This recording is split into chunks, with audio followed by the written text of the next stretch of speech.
Hello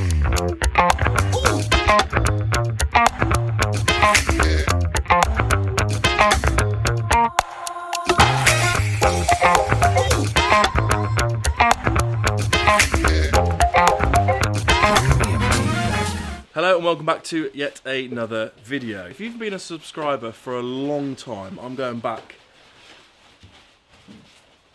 5 years maybe? 4 years? 5 years? 5 years?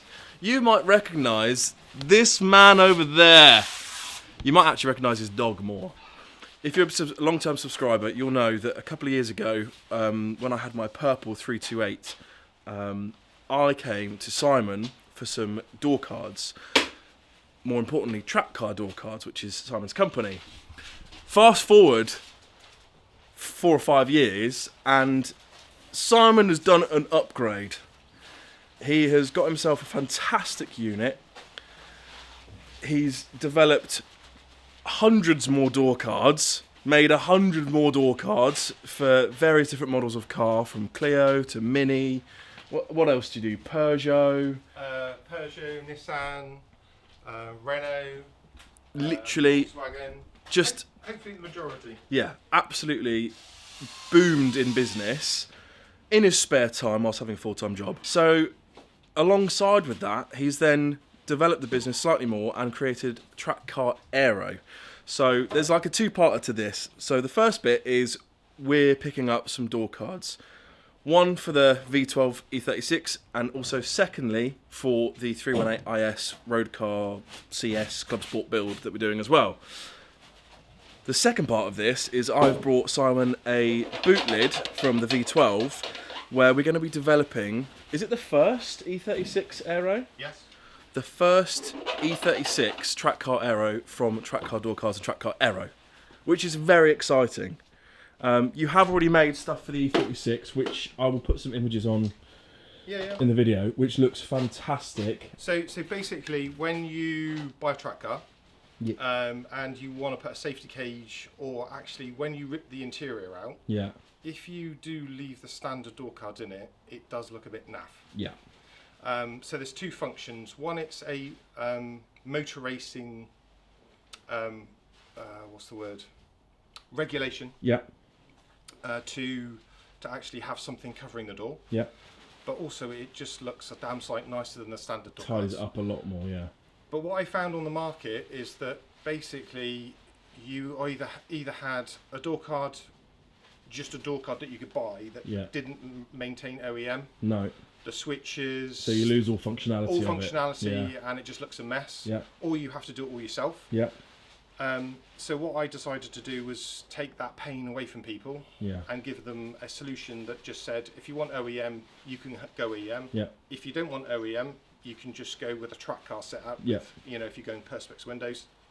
Yeah. And the concept was with my Clio, and then people said, "Oh, can you do other cars? Can you do other cars?" And then about 4 or 5 years later, here I am. In your own unit, with your own banners and Yeah. stock and everything. Yeah. It's amazing. Like, I remember I fell in love with my door cards in the 328 because the 328 being a slightly wider fellow, the door cards intrude massively onto the seat and you have no room for legs or arms or anything.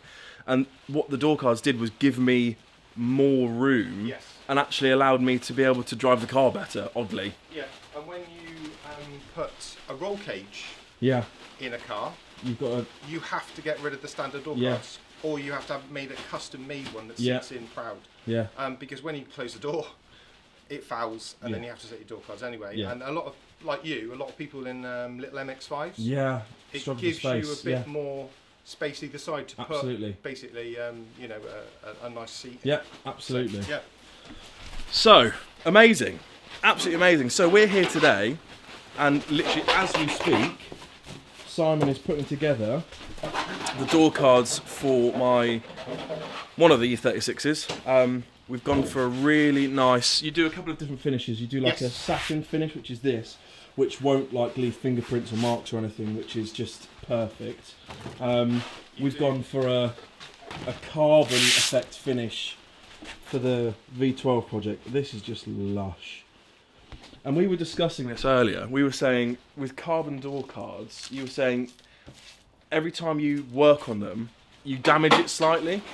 So Simon showed me an example earlier. There.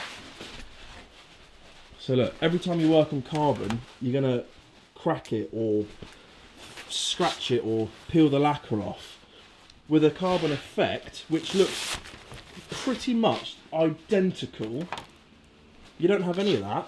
You don't have any lacquer peel or anything like that, and it's so much more usable and for you, workable. Yeah, and if you don't have to worry about cutting it and wearing a mask and various other things as well. Carcinogenic. Yes. So yeah, so we've got a second pair of door cards for the V12 E36 in carbon, and then very excitingly, we're going to be making an E36 wing, which I am incredibly excited about. Incredible.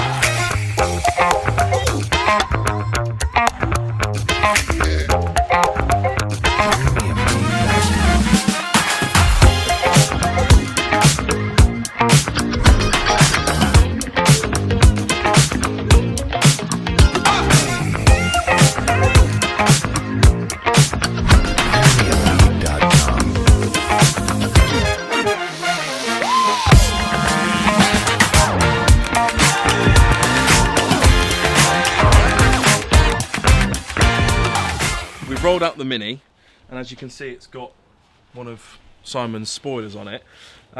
So Track Car Aero is a new thing for Simon, so I'm going to get him to talk about his ideas, brainstorm a little bit about why he started it, and also the functionality behind it. Simon, go! I've got a track car, I've got a Clio Mark II. I actually saw the original Mini R53 spoiler on there, and I thought I really liked that, so I started thinking about developing it for one for my Clio. The thing is, there was none available, and I don't like the stick-on ones, but I also don't like the big ones. For me, you know, they were just too much, so I wanted something halfway in between. So I thought, do you know what, could I develop one for my track car? So I did. Perfect. So just to show you a little bit about it, so what it does is that I've designed it so you don't have to show or drill anything in your boot, because I didn't like, if you removed the spoiler, to have lovely holes everywhere. Yeah, it's always a frustrating thing, like with any kind of big motorsport spoiler, you have to drill either into the boot lid or down further and cut holes in it and all that sort of stuff. So there's lovely little things called riv nuts. So what I've tried to do is utilise just two simple riv nuts on the inside of the boot lid. So you want to take it off, get rid of it, sell it before you sell your car, you can, and people won't even notice you've had it. And it's easy for installation. Two little riv nuts, hold it on, and then bolt those down. And the whole idea of it is that it doesn't hit. It doesn't catch. It's a perfect alignment. And the other thing is that obviously for motorsport applications, not all circuits have tight bends.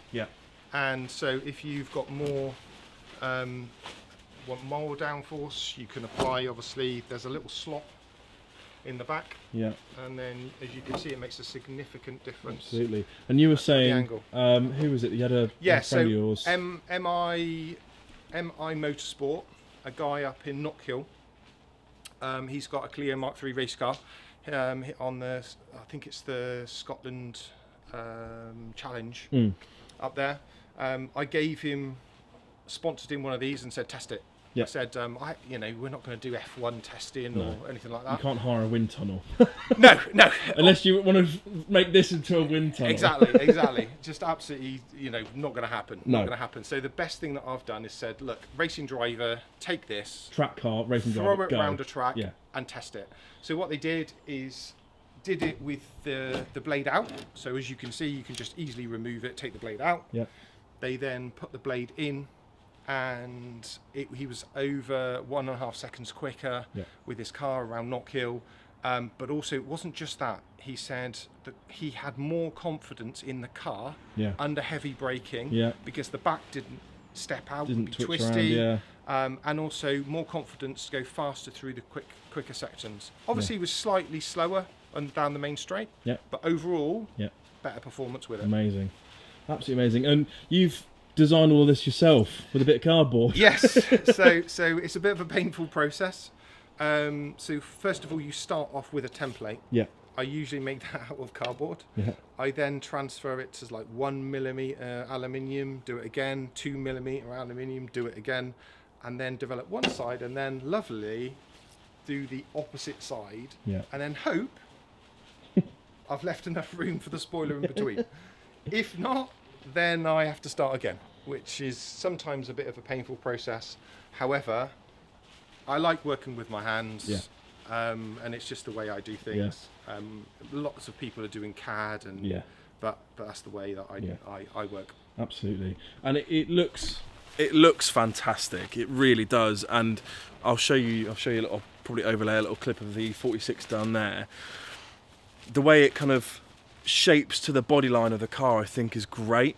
So a lot of these huge motorsport wings come out and they're huge. Obviously, they're for a purpose, but if you're just an enthusiast, not like a full race car driver, and you might not be able to afford a huge wang, these are perfect. These are amazing, and they are functional, and they look great, and I think they're just such a great addition to an enthusiast track car, which is absolutely why I'd want one for the 36, which is really exciting because Simon's now going to develop one for the E36. So if you're watching this video, just know that in the background Simon is over here bending cardboard, making stuff for the E36. Yep. And if people are interested in this sort of stuff, door cards, wings, where can they find you? Can they Instagram, Facebook, all sorts? So with the door cards, www.trackcardoorcards, also on Facebook and Instagram, and Trackcar Aero. We are again www.trackcaraero.co.uk. Cool. Well, I'm now going to go home and fit my door cards to my 318 IS. This has been wonderful. Thank you very much. No worries. Appreciate all your time, all your help. If you enjoyed this video, make sure you give it a thumbs up. Watch this space, because more of this is going to come. And as I said, we've got an E36 one coming as well, which is really exciting. I'm very excited. Cool. Goodbye, everyone.